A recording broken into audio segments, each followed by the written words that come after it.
With liberal women at the helm over there on Team Democrat, we may never lose an election again. Don't forget to like, subscribe, and comment on the Tomi Lahren is Fearless YouTube page at Tomi Lahren is Fearless. The show starts now.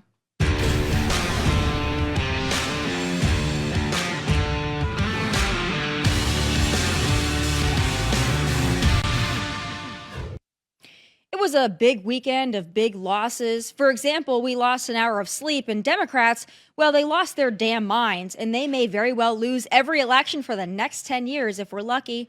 This weekend was also the celebration of International Women's Day, and as usual, Democrats and their tone-deaf hypocrisy shone brightly.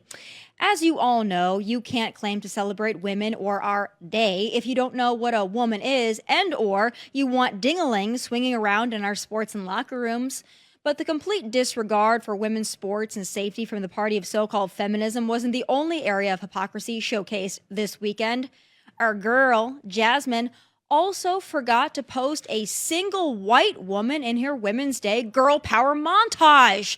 No diversity there. Imagine that. But I don't want to be too hard on Jasmine. In fact, I want to uplift her in any way I possibly can because she's great for us. Oh, not for women, for Republicans. It is not a criminal violation to enter the country illegally. It's not a criminal. It's a crime. It's not a crime, which is why they're so frustrated, because they really want our local law enforcement to go out and round up people when they could be looking out for the murderers and the sexual abusers as well as the robbers. They want them to go and round people up on civil accusations. I would like to say I think Jasmine is the face of the Democrat Party, and I hope to see her on TV programs with as much exposure as possible. You go, girl. But bear with me here, because in honor of Women's History Month, I'd like to continue to honor the women of the left who just may cement Republican election victories for a generation or more. Jasmine can't do it on her own, girl. And since Jasmine didn't showcase any white women in her video, I'd like to make my own addition. Liberal white women will be the ones to put the Democrat Party to its death. But just like the experience of listening to them, it'll be a slow, painful, and annoying death. This is just one example ripped right from pop culture. On the most recent season of the Netflix stupid-ass show Love is Blind, this chick left her fiancé at the altar due to the fact he did not support BLM enough and his church wasn't LGBTQ enough. I kid you not. But that young man dodged a bullet, a massive, whiny, shrill, woke, insufferable bullet in woman form. But as annoying and awful as all of those women are, I do have to thank them for their service to the Republican cause. Birth rates may well go down, but election victories shall be plentiful. Joining me now is Breitbart Editor-in-Chief Alex Marlow. All right, Alex, I think liberal white women, I think they're going to kill the Democrat Party as it stands today. I think they're going to kill it slowly but surely. Every time they're on MSNBC, CNN, every time they post a social media montage, video, TikTok, Instagram reel, they kill the Democrat Party just a little bit more. That's my opinion. What do you think? Yeah, I think so. It's such a great moment because they're so clueless, and I don't know why they don't have anyone telling them they got to stop doing this, why the TV bookers won't stop booking Jasmine Crockett. I mean, I love you guys. Thank you for all the content, but they keep putting her out there. And it's interesting because this video of Crockett resurfaced over the weekend when she had just become a politician, and she was very poised, she's very respectful. And then now all of a sudden she just acts like a complete radical. She does the ghetto language, which is all an affectation. She doesn't have to talk like that. And she does it for effect. And she's announcing that breaking our laws is not illegal. I mean, Tomi, we couldn't have scripted stuff like that unless we were, it just at a moment, it wouldn't have worked. If we pitched our producers some sort of a sketch where they would write Jasmine Crockett's literal dialogue, they would say, no, this is too on the nose. We need to be more subtle about it. That's how crazy she's gotten. And she's part and parcel of the whole party. They have no connection with the voters at all. They're leaning into these issues that are so wildly unpopular with the public. And we have to run up the score now. This is why it's so important Trump's moving fast, trying to get as much of the conservative agenda done as possible, because they need to regroup first before they can do anything at all productive. They're not pairing us at all. Well, I think I know why they keep booking her because she's good television and those networks desperately need ratings and attention. It's the reason The View is still on the air, not because of its substance, but because it's that dumb and that radical, and people view it mostly in sound bites and clips. That's what keeps it relevant. If people were just watching intellectually, they wanted to be stimulated in any way, they wouldn't watch. And that's the same thing for MSNBC. They have to have the Simone Sanders. They got rid of Joy Reid. She went a little far. But Jasmine Crockett, they want to have her on because she's not employed by them, but she makes good television because she's that wacko. She's wackadoodle, and she knows she's wackadoodle, and she's playing into it. I don't think Yeah, she's she is. dumb at all. I think it's all an act. She's cosplaying as Cardi B for effect because she knows that's the way to get attention. That's the way to put herself on the forefront, not by doing anything constructive. And quite frankly, AOC should be rather pissed because Jasmine has ripped that off from her. She makes AOC almost look demure. But on the other side of that, you do have a couple of Democrats who are maybe seeing the light, not because they understand what a horrible, look they're giving their party, but because they just desperately want to win elections, which brings me to Gavin Newsom. I think conservatives that are applauding this snake because he said something sort of reasonable about men and women's sports, you guys are playing right into his hands by doing that. I want to play the clip and then get your take on this phony baloney snake. You right now should come out and be like, you know what? The young man who's about to win the state championship in the long jump in female sports, right. that shouldn't happen. You as the governor should step out and say no. No, and I appreciate. But would you do something like that? Would you say no men in female sports? Well, I think it's an issue of fairness. I completely agree with you on that. So that's easy to call out, the unfairness of that. Yeah, I'm not buying it, Alex. California's been the absolute forefront of the gender experimentation on children. This has been one of the worst states in the entire union. I live here. I'm aware of this. It's a constant fear of normal families, normal parents are afraid that their kids are going to get transitioned at the schools and the parents won't even be informed, which Newsom has in place a law that you do not have to inform the parents even as the kid is transitioning as a minor in the state. So this is a total 100% lie. He has been a leader in the transing of the kids. He's one of the most culpable of any American politician. And for him to all of a sudden announce that, oh yeah, well, the men should be beating women in women's sports, he's done literally nothing. And he's been in a massive position of power to do something about it. He's only doing this because the tide changed politically, and this is one of those 80-20 issues where 80% of the people are against his party. So he's staking out this position because he's running for president. That's what it's all about. Don't get fooled. But Tommy, no one in your audience is going to get fooled. I don't think anyone's getting fooled by this, to be honest with you. Well, I worry, though, because when that clip came out late last week, there were a lot of conservatives that are like, oh, even Gavin Newsom will admit it. And I'm like, hello, are you guys idiots? You're playing right into his hand here. He understands that he's not running for anything in California anymore. If he were running in California, he would have to keep up the same radical ideology, belief, narrative, because that's what you need to win in California.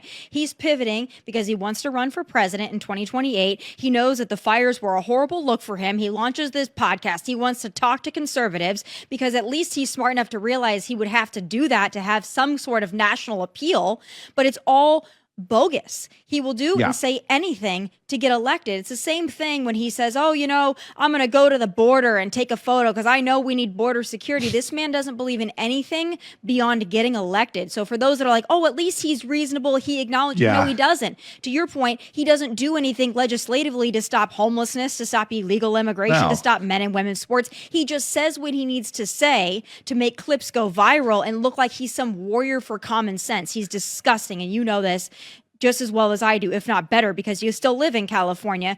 God help you. Let me elaborate for a second, because it's so important, because he was acting like in this interview with Charlie Kirk that he works well with ICE. I mean, the state is completely overrun with illegal aliens, and we're adding sanctuary cities. I think we're the only state that hasn't figured out that the whole sanctuary city thing, people are over it. We don't buy into it, that there's one set of laws that you're allowed to break and all the others you're supposed to follow, which is the immigration laws in this country. we're adding new sanctuary cities since Trump got elected. That's how dumb the state is with regards to immigration. And Newsom has been a fixture in California politics for 20 years. When I was in college, he was a mainstay in the political scene in California, and he has done nothing. Again, he hasn't done nothing. He's encouraged it. He's defended the sanctuary city policies over the years. So acting like now all of a sudden he's an immigration hawk is just, it's so pathetic. I think you're right. A lot of people did pat him on the back for this, but I can't believe Americans are that ignorant of his record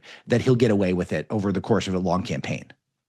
I sure hope not, but he's starting early because he understands he's going to need a couple of years, and he understands that that's the end of the road for him in California, essentially. So he's going to need to pivot. He's gross.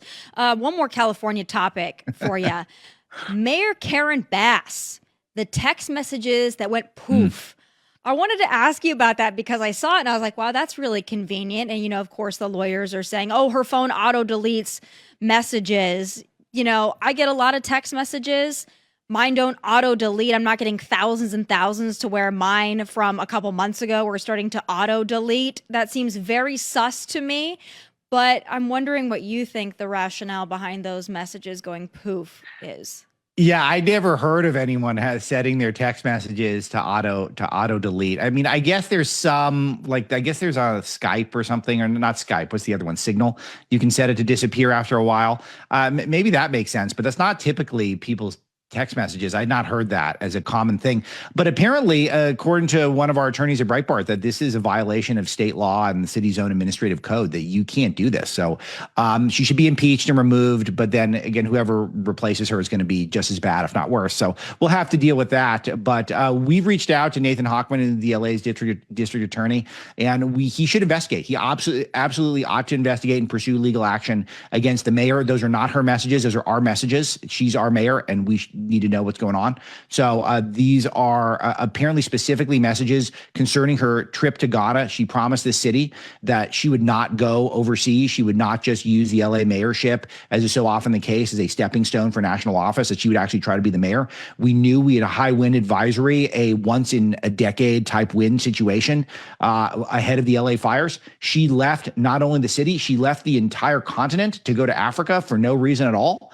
And then the city burned to the ground. Somehow she's still the mayor as of today, which is semi-crazy that that's the case. And if she's making it difficult for us to understand all of the failures, then that's obstructing justice, and she's got to be taken out for it, figuratively speaking. Yeah. Well, she goes after the fire chief, which I think is amazing. It's like that she was the problem. Crowley was the problem, not Mayor Karen Bass. Her career is over, I think, even in California. Once you have a Kardashian that speaks out against you, boy, it's getting bad at that point. God help California. I hope you guys can get your berries back in the basket, but I'm not hopeful, especially because you just had illegal aliens that are accused of murdering someone over a catalytic converter. I mean, there's nothing more California than that. I think you get... Hey, prayers up for California. Yeah, Tommy, prayers please. up. We need you. For damn sure. Prayers up for California. I know you're an expert in this next category as well, so I thought that you're the perfect person for me to ask about this. So Hunter Biden, he's saying he doesn't have any money. His paintings miraculously are not selling. He is supposed to be a Picasso of our time. They're not selling. He's not getting these speaking engagements that he thought he was going to get. And so now he's saying, listen, I don't have any money. He's saying that his house burned down in the fires, which I think there's some dispute around that. If his house actually was even in the fire zone, I'm not entirely sure. Maybe you could enlighten me. But what do you think about Hunter's little predicament here? Yeah, I think one of his rental properties that he would stay in, which is incredibly expensive, may have been in the fire zone. I don't know if that's true, though. I didn't look into it that closely.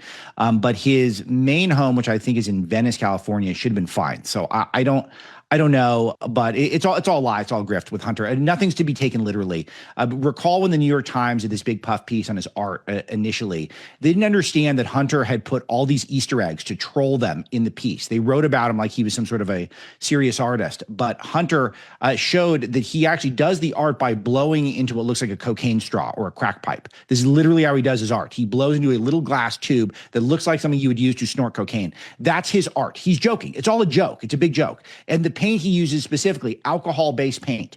All of this is designed for smart people to figure out what he's doing and then have a joke about it, because he's a very high intelligence guy. That's the only way that he could be dysfunctional with his level of addiction, is if he's actually a smart guy.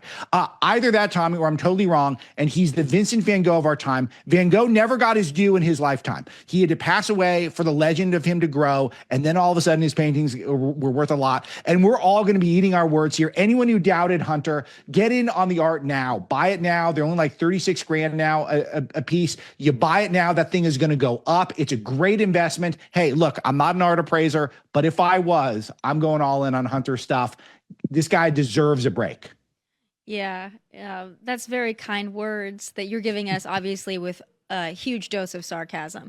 I think it's wild, though. You mentioned the New York Times and all this. It's like, wow, it really doesn't take Sherlock to put the pieces together here. His paintings were selling when his dad was the president of the United States. His dad is no longer the president of the United States, not the leader of the Democrat Party. He is literally out to pasture.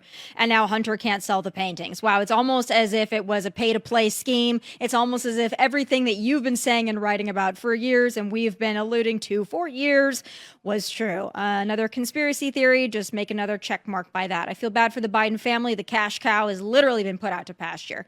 But speaking of cash cows here, again, there's a lot of hysteria still about Doge and Elon Musk. And, I think this is going to be the fight of the next, probably at least the next year. I don't know how much longer it lasts that they're that riled up about it before they move on.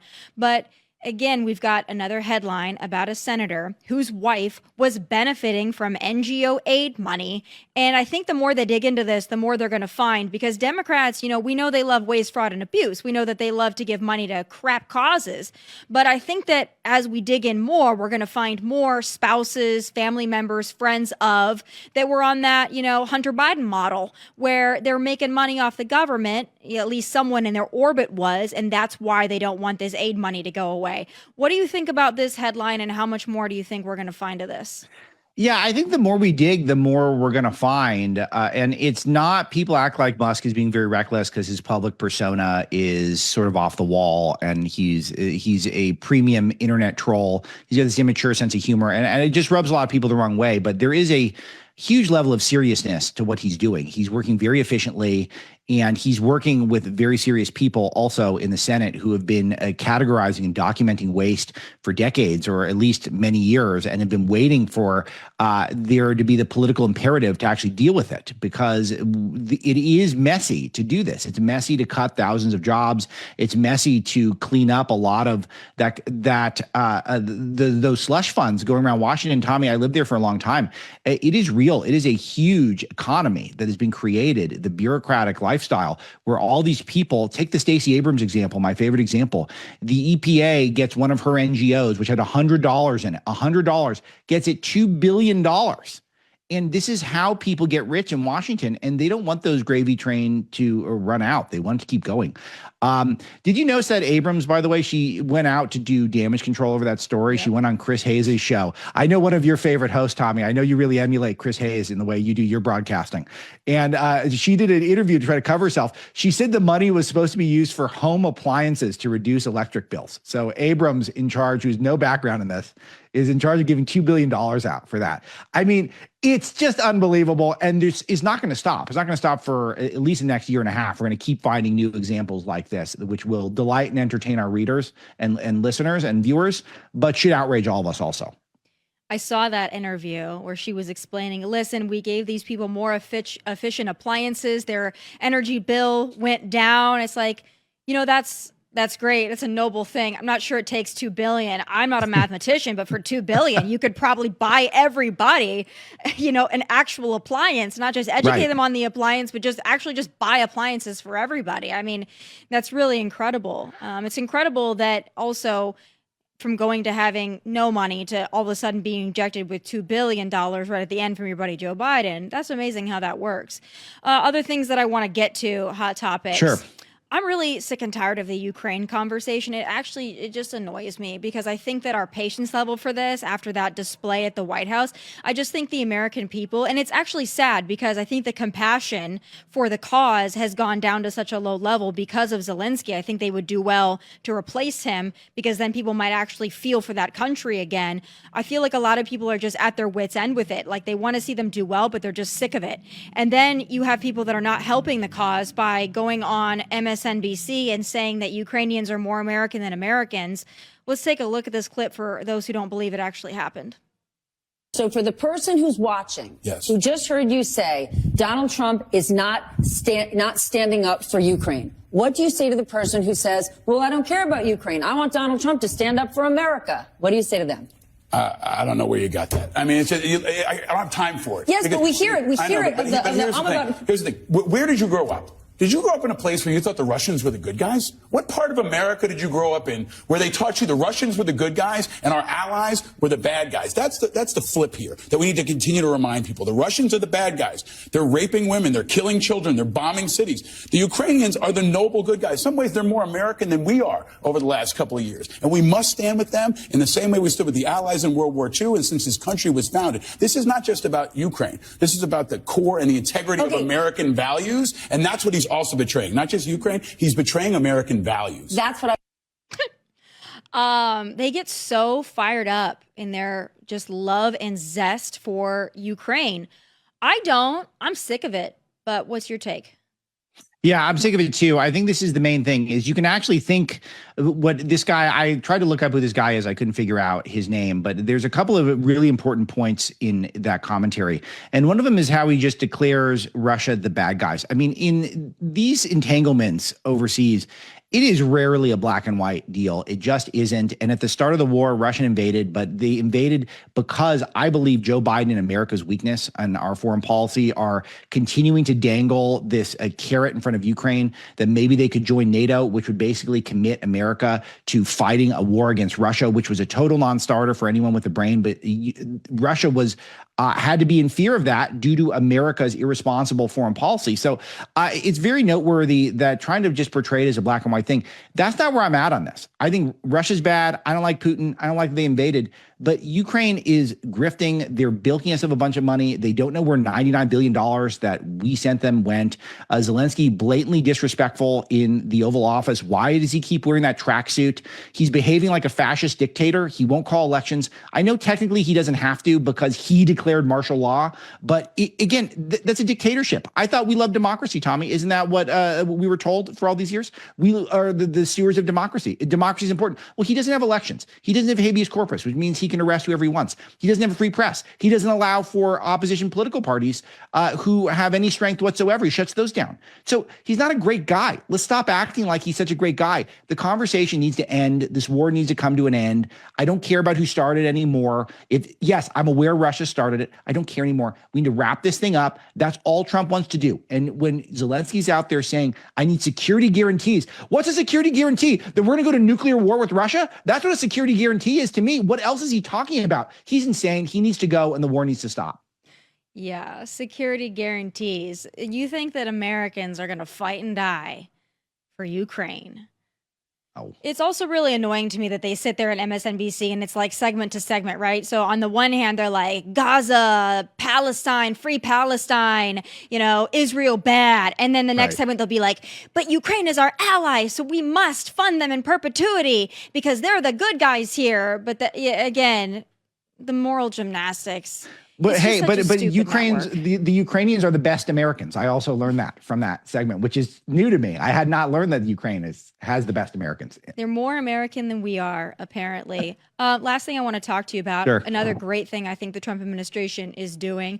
Let's just deport and revoke the green cards and the student visas from these pro-Hamas people on college campuses. Not only let's take $400 million from Colombia, a great start, but hey, listen, you're out there, you're wearing a mask, you're trying to drum up violence and anti-Semitism on our college campuses. You're not an American citizen. You're going to go bye-bye. I think this is fantastic. I think we need to see more of it. And if you want to stop the mayhem and the stupidity on these college campuses, I think this is a great way to start. And I want to see the video and the perp walk of this this freak leaving the country. And I think they should post it up everywhere as just a reminder and a deterrent. Yeah, I agree. I'm excited about this. And we know they're targeting other schools too. I think a lot of schools have got to be very concerned that they're about to lose mountains of funding. Columbia is some of the worst, but think about all the anti-Semitic protests that were going on at places like UCLA. I know Yale's been horrible. I think they get even more grants than Columbia did. So that could be hundreds of millions in the balance there. UC Berkeley, Stanford, there's so many places that the administration is going to target. They're going to look into them.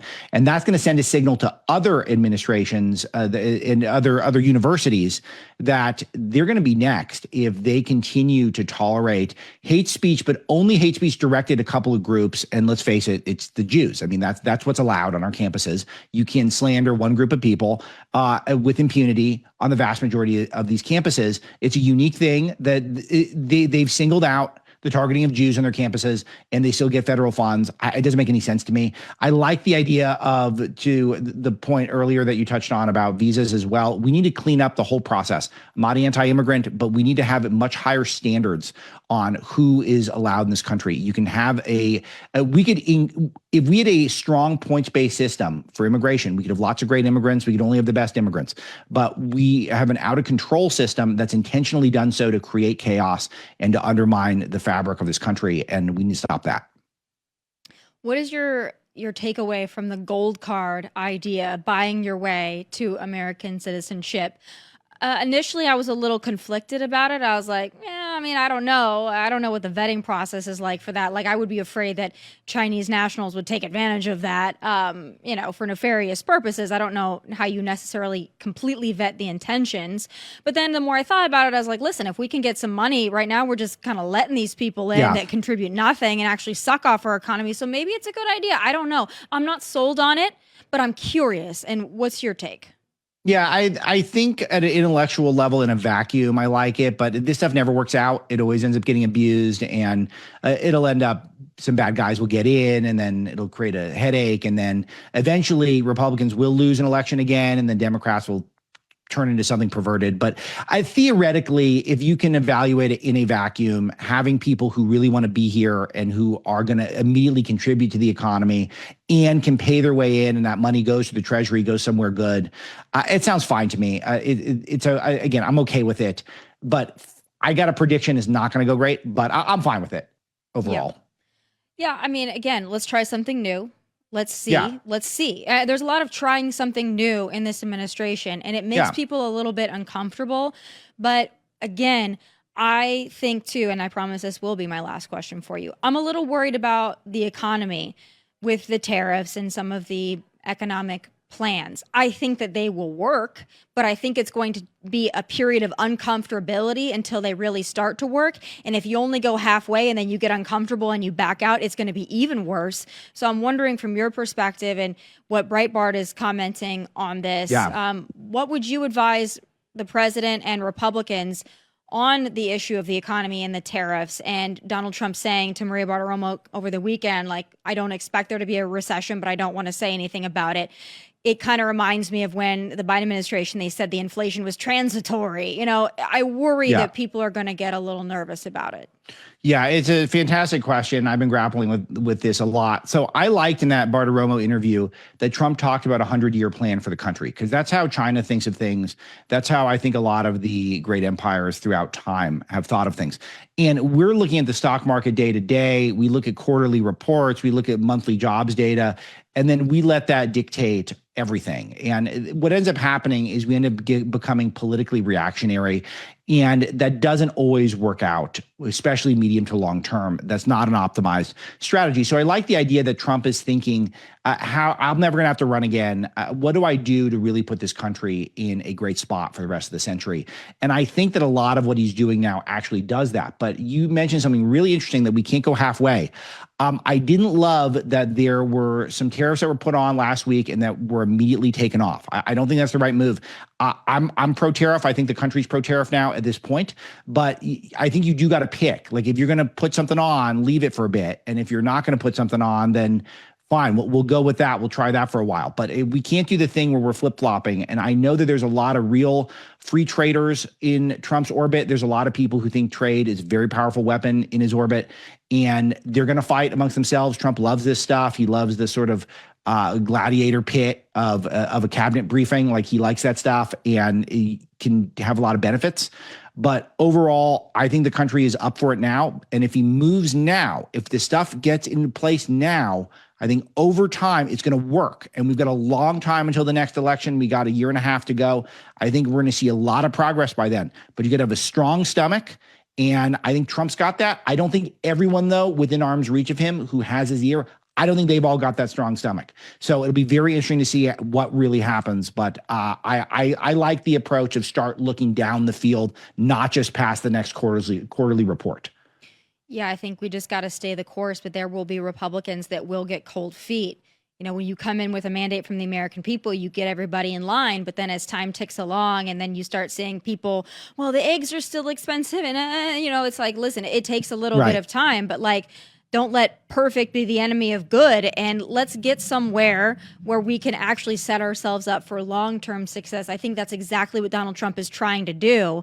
But you can't do it with Republicans who are going to dip out on him, which is what they did in his first term over immigration. He wanted to do everything he's doing now, and then you had Republicans like, oh, I don't know, and then they backed away, and he didn't get done everything he wanted to get done.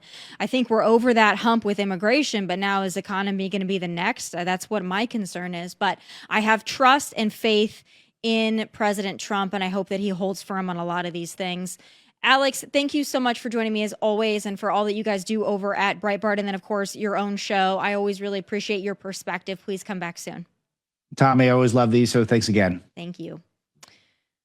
Man dies trying to stop thugs from stealing a catalytic converter. Sounds pretty LA, right? Let's add to it. Man dies trying to stop illegal alien thugs from stealing a catalytic converter. There. Now it's so LA it hurts. It's time for final thoughts.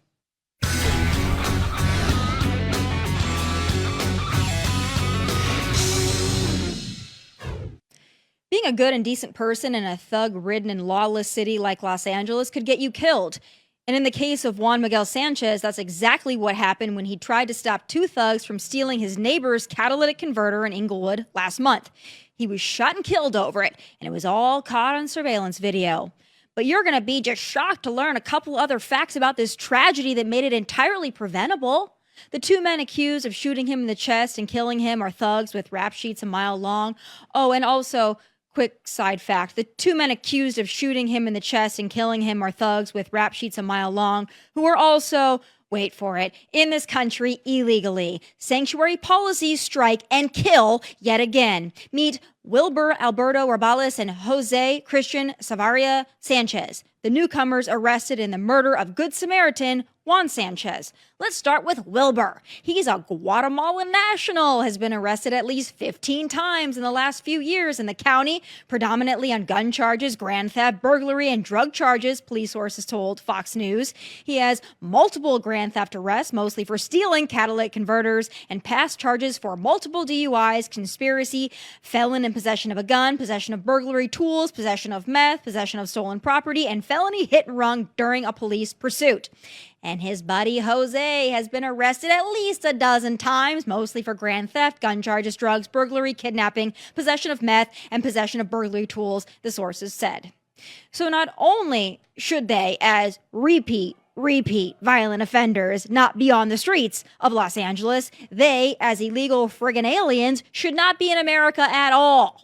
And these are the kind of people Democrats are protecting. These are the kind of absolute dirtbags those sanctuary city mayors sat in front of Congress just last week and defended, saying they belong in their cities.